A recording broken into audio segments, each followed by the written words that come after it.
विभिन्न काव्यधाराओं तथा परंपराओं के मूल उत्सों और स्रोतों के यथार्थ अनुसंधान में शुक्ल जी का युगवादी दृष्टिकोण भी बाधक सिद्ध हुआ। उन्होंने साहित्यिक परंपराओं और प्रवृत्तियों की युग विशेष की चित्तवृत्ति के प्रतिबिंब के रूप में ही ग्रहण किया, उन तत्वों तथा स्रोतों की उपेक्षा की जिनका संबंध पूर्व परंपरा से है। परिणाम यह हुआ कि उन्होंने पूरे मध्यकाल की विभिन्न धाराओं और प्रवृत्तियों को तदयुगीन मुस्लिम प्रभाव की देन के रूप में स्वीकार कर लिया। जैसे भक्ति आंदोलन तदयुगीन निराशा की देन है, संत मत इस्लाम के एकेश्वरवाद के प्रभाव का सूचक है, प्रेमाख्यान परंपरा सूफी मसनवियों से अनुकृत है आदि। इसमें कोई संदेह नहीं कि इन सब पर तदयुगीन वातावरण का भी आंशिक प्रभाव है, किंतु यही सब कुछ नहीं है। इनके विकास को सम्यक रूप से स्पष्ट करने के लिए संस्कृत, प्राकृत एवं अपभ्रंश की उन परंपराओं पर भी विचार करना आवश्यक था जो हिंदी की विभिन्न मध्यकालीन काव्यधाराओं के मूल के आधारभूत तत्व की भांति विद्यमान है। वस्तुतः संस्कृत साहित्य की पौराणिक परंपराओं, प्राकृत अपभ्रंश की प्रेमाख्यानों व मुक्तकों की धाराओं, सिद्धों व नाथपंथियों की ग्राह्यवाणियों की उपेक्षा करके मध्यकालीन हिंदी काव्य की विभिन्न काव्यधाराओं के वर्तमान स्वरूप की आलोचना भले ही की जा सके, किंतु उसके आधार स्रोतों का अनुसंधान और उनके विकास क्रम की ऐतिहासिक व्याख्या संभव नहीं है। आचार्य शुक्ल की नवोन्मेष शालिनी प्रतिभा एवं प्रौढ़ विवेचना शक्ति के महत्व के समक्ष नतमस्तक होते हुए भी हमें यह कटु सत्य स्वीकार करना पड़ता है कि इतिहासकार शुक्ल की उपलब्धियां उसी सीमा तक ग्राह्य हैं जहां तक वे उनके आलोचक रूप से संबद्ध हैं, किंतु जहां वे आलोचक से पृथक होकर शुद्ध इतिहासकार के रूप में अवतरित होते हैं, वहीं उनकी अनेक सीमाएं अस्पष्ट होने लगती हैं। अवश्य ही उनकी अपनी सीमाएं ना होकर इतिहास की सीमाएं हैं, अर्थात जिस काल सीमा में उन्होंने कार्य किया था उसमें कदाचित यह संभव नहीं कि इतिहास को वह रूप दिया जा सकता जो परवर्ती अनुसंधान से उपलब्ध नूतन तथ्यों और निष्कर्षों के आलोक में संभव है। वस्तुतः उस युग की सीमित ज्ञान राशि को लेकर भी उन्होंने उसे जैसा रूप दिया वह निश्चय ही उनके जैसे व्यक्तित्व के लिए ही संभव था। इतिहास लेखन की परंपरा में आचार्य शुक्ल का महत्व सदा अक्षुण्ण रहेगा, इसमें कोई संदेह नहीं। आचार्य शुक्ल के इतिहास लेखन के लगभग एक शताब्दी बाद आचार्य हजारी प्रसाद द्विवेदी इस क्षेत्र में अवतरित हुए। उनकी हिंदी साहित्य की भूमिका क्रम और पद्धति की दृष्टि से इतिहास के रूप में प्रस्तुत नहीं है, किंतु उसमें प्रस्तुत विभिन्न स्वतंत्र लेखों में कुछ ऐसे तथ्यों और निष्कर्षों का प्रतिपादन किया गया है जो हिंदी साहित्य के इतिहास लेखन के लिए नई दृष्टि, नई सामग्री और नई व्याख्या प्रदान करते हैं। जहां आचार्य शुक्ल की ऐतिहासिक दृष्टि युग की परिस्थितियों को प्रमुखता प्रदान करती है, वहां आचार्य द्विवेदी ने परंपरा का महत्व प्रतिष्ठित करते हुए उन धारणाओं को खंडित किया जो युगीन प्रभाव के एकांगी दृष्टिकोण पर आधारित थी। उन्होंने अत्यंत सशक्त स्वरों में उद्घोषित किया कि भक्ति आंदोलन ना तो तदयुगीन पराजित हिंदू जाति की निराशा से उद्वेलित है और ना ही इस्लाम की प्रक्रिया है। इसका प्रत्यक्ष प्रमाण यह है कि 7वीं 8वीं सदी में, जबकि भारत की धरती पर इस्लाम की छाया भी नहीं पड़ी थी, दक्षिण के वैष्णव भक्तों में भक्ति अपने पूर्ण वैभव के साथ विद्यमान थी। इस प्रसंग में उन्होंने अस्पष्ट शब्दों में इस्लाम के प्रभाव का खंडन करते हुए लिखा है, मैं इस्लाम के महत्व को भूल नहीं रहा हूँ, लेकिन जोर देकर कहना चाहता हूँ कि अगर इस्लाम ना आया होता तो भी इस साहित्य का बाहर आना वैसे ही होता जैसा आज है। किसी प्रकार उन्होंने संत काव्य परंपरा के स्रोतों का अनुसंधान करते हुए सिद्धों और नाथपंथियों की वाणियों, विचार सरणियों, पद्धतियों व काव्य शैलियों की तुलनात्मक अध्ययन द्वारा यह स्पष्ट किया कि किस प्रकार कबीर आदि इनसे प्रभावित हैं। वस्तुतः भाव, विचार, तर्क पद्धति, भाषा शैली आदि के आधार पर उन्होंने सिद्ध किया कि हिंदी एक संत काव्य पूर्ववर्ती सिद्धों व नाथपंथियों के साहित्य का सहज विकसित रूप है, अतः उसे केवल इस्लाम पर आश्रित मानने की आवश्यकता नहीं। हिंदी के प्रेमाख्यानों के भी मूल स्रोतों का अनुसंधान करते हुए उन्होंने प्रतिपादित किया है कि इनकी कथा वस्तु, कथानक, रूढ़ियाँ, रचना शैली, छंद योजना आदि संस्कृत, प्राकृत व अपभ्रंश की काव्य परंपराओं पर आश्रित हैं। मध्यकालीन हिंदी काव्य के विविध स्रोतों के अनुसंधान के अतिरिक्त आचार्य द्विवेदी ने संत साहित्य और वैष्णव भक्ति काव्य के ऐतिहासिक मूल्यांकन के लिए नया दृष्टिकोण भी प्रस्तुत किया। शास्त्रीय परंपरा के संरक्षक महाकवि तुलसीदास के महत्व पर बल देते हुए प्रायः अनेक इतिहासकार संतों को अशिक्षित, असंस्कृत व अविकसित घोषित करके उनकी अवमानना करने का प्रयास करते हैं, जबकि आचार्य द्विवेदी ने वस्तु स्थिति की गहराई घोषित करते हुए लिखा है, कभी कभी हास्यास्पद भाव से कबीरदास को शास्त्र ज्ञानहीन, सुनी सुनाई बातों का गढ़ने वाला आदि कह दिया जाता है, मानो उस युग में जुलाहे, मोची, धुनिये और अन्य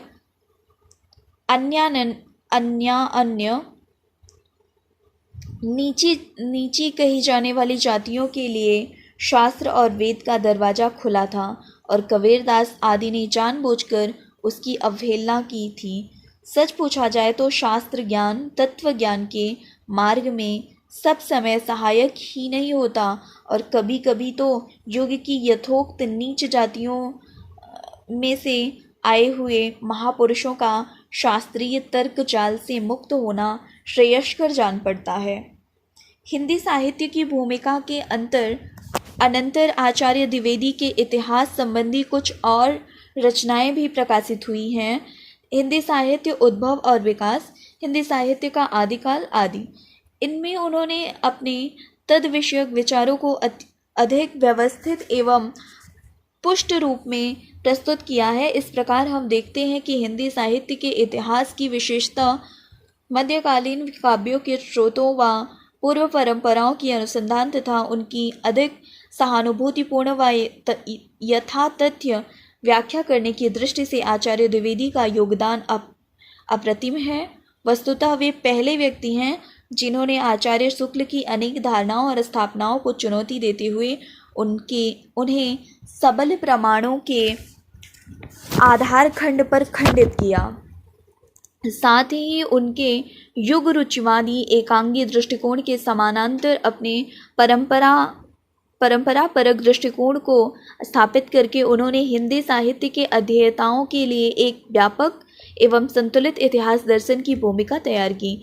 वैसे वैज्ञानिक दृष्टि से देखा जाए तो किसी भी घटना, रचना या धारा की शुद्ध विकासवादी व्याख्या करने के लिए परंपरा और युग स्थिति दोनों पक्ष ही विचारणीय हैं। आचार्य द्विवेदी ने जहाँ परंपरा पर बल दिया वहाँ आचार्य शुक्ल ने युग स्थिति पर, अतः कहा जा सकता है कि दोनों के मत इस दृष्टि से एक दूसरे के पूरक हैं।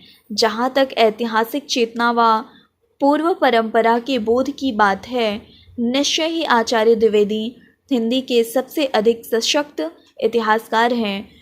पूर्ववर्ती सांस्कृतिक धाराओं,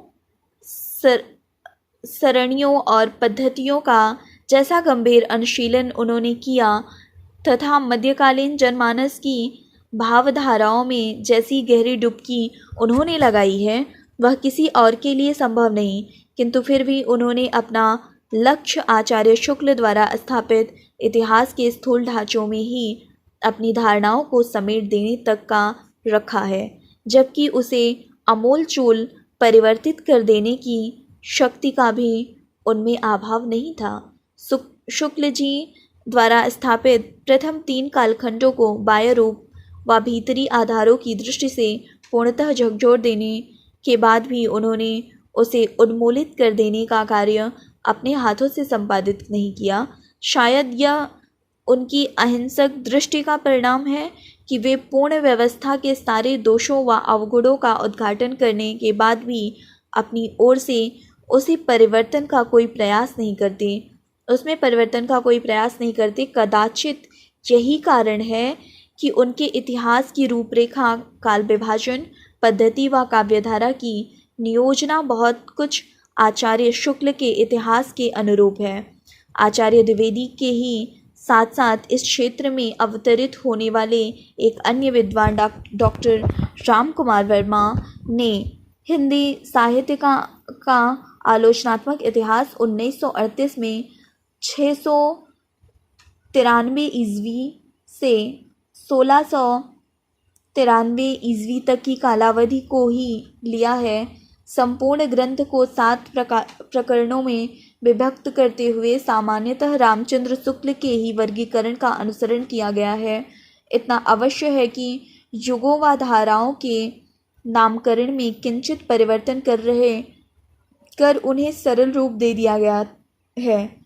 यथा निर्गुण ज्ञानाश्रयी शाखा, निर्गुण प्रेम मार्गी सूफी शाखा जैसे लंबे लंबे नामों के स्थान पर संत काव्य, प्रेम काव्य आदि का प्रयोग किया गया है, जो अधिक सुविधाजनक है। वीरगाथा काल को चारण काल की संज्ञा देने के अतिरिक्त उससे पूर्व एक संधि काल और जोड़ दिया गया है। यद्यपि इस समय तक अपभ्रंश और हिंदी का भेद भली भांति स्पष्ट हो चुका था तथा स्वयं डॉक्टर वर्मा ने भी दोनों को भिन्न भिन्न माना है, फिर भी अपभ्रंश के सिद्ध जैन व नाथपंथी कवियों की वाणी को हिंदी साहित्य में स्थान देने का लोभ वे भी संवरण नहीं कर पाए। इतना ही नहीं, उन्होंने स्वयंभू को, जो कि अपभ्रंश के सबसे पहले कवि हैं, हिंदी का पहला कवि मानते हुए हिंदी साहित्य का आरंभ 1693 ईस्वी से स्वीकार किया है।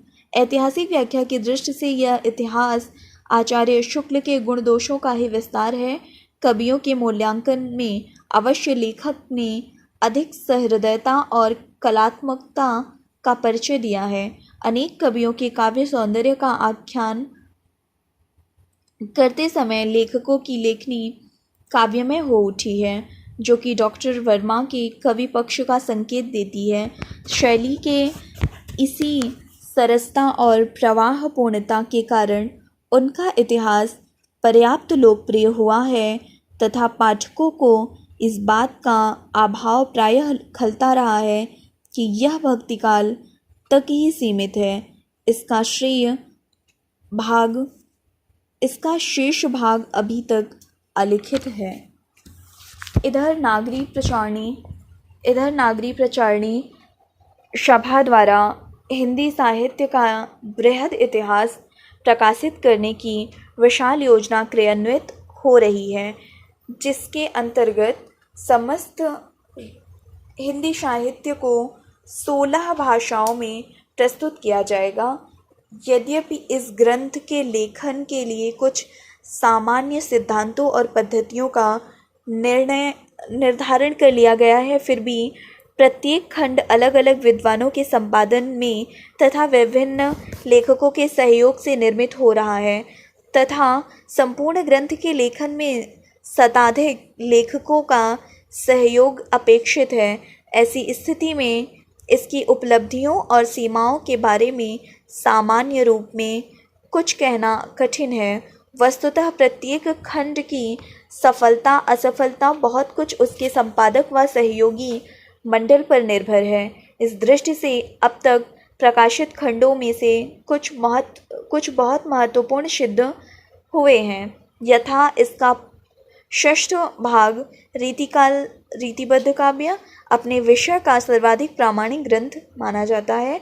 समग्र रूप में यह योजना हिंदी साहित्य इतिहास की बिखरी हुई सामग्री को सूत्रबद्ध कर सकेगी, इसमें संदेह नहीं। इतिहास के स्थूल ढांचों के रूप में इसमें आचार्य शुक्ल के इतिहास को ही किंचित संशोधित करके अपनाया गया है।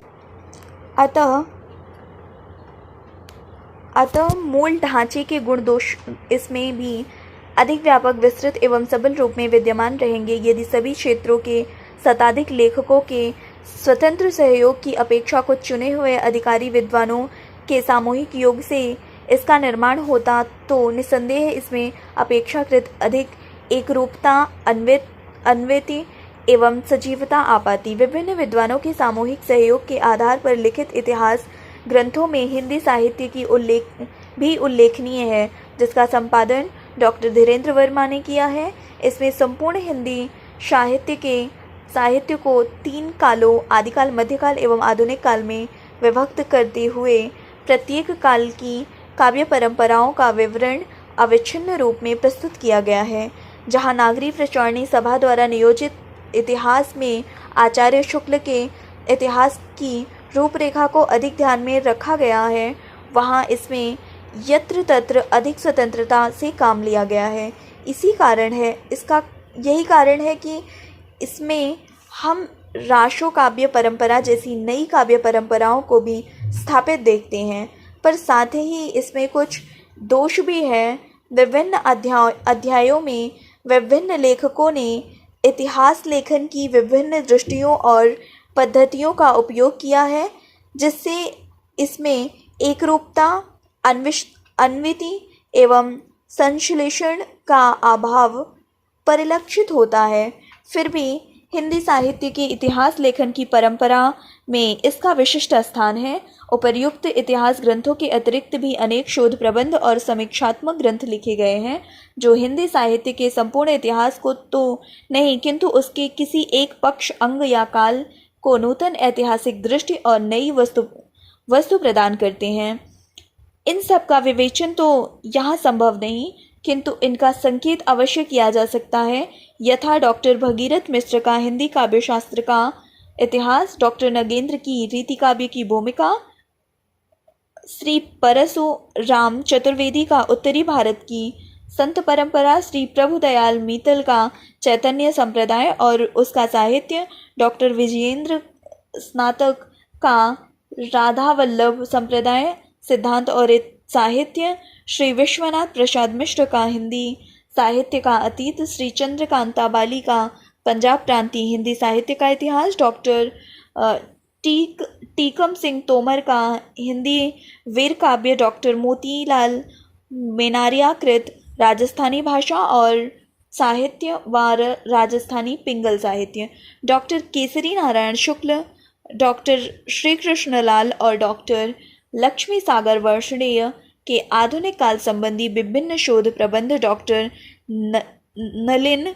वेलोचन शर्मा का साहित्य का इतिहास दर्शन, डॉक्टर सियाराम तिवारी का मध्यकालीन खंड काव्य, डॉक्टर सरला शुक्ल, डॉक्टर हरिकांत श्रीवास्तव, डॉक्टर ओम प्रकाश शर्मा प्रभृति के प्रेमाख्यानक काव्य संबंधी शोध प्रबंध आदि ऐसे शताधिक ग्रंथ प्रकाशित हुए हैं, जिनके द्वारा हिंदी साहित्य के विभिन्न कालखंडों, काव्य रूपों, काव्य धाराओं, उपभाषाओं के साहित्य आदि पर प्रकाश पड़ता है। अतः आवश्यकता इस बात की है कि इन शोध प्रबंधों में उपलब्ध नूतन निष्कर्षों के आधार पर अद्यतन सामग्री का उपयोग करते हुए नए सिरे से हिंदी साहित्य का इतिहास लिखा जाए। ऐसा करने के लिए आचार्य शुक्ल द्वारा स्थापित ढांचे में आमूलचूल परिवर्तन करना पड़ेगा, क्योंकि वह उस सामग्री पर आधारित है जो आज से 40-50 वर्ष पूर्व उपलब्ध थी, जबकि इस बीच बहुत सी नई सामग्री प्रकाश में आई हैं। इस लक्ष्य की पूर्ति का एक प्रयास हिंदी साहित्य का वैज्ञानिक इतिहास में हुआ है, जिसमें साहित्य इतिहास के विकासवादी सिद्धांतों की प्रतिष्ठा करते हुए अनेक आलोक में हिंदी साहित्य की नूतन व्याख्या प्रस्तुत करने की चेष्टा की गई है।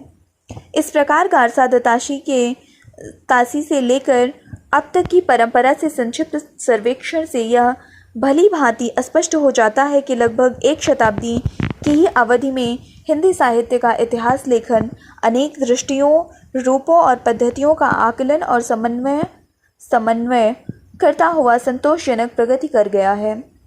इतना ही नहीं, हमारे लेखकों ने न केवल विश्व इतिहास दर्शन के बहुमान्य सिद्धांतों और प्रयोगों को अंगीकृत किया है, अपितु उन्होंने ऐसे नए सिद्धांत भी प्रस्तुत किए हैं जिनका सम्यक मूल्यांकन होने पर अन्य भाषाओं के इतिहासकार भी उनका अनुसरण कर सकते हैं। विभिन्न काव्य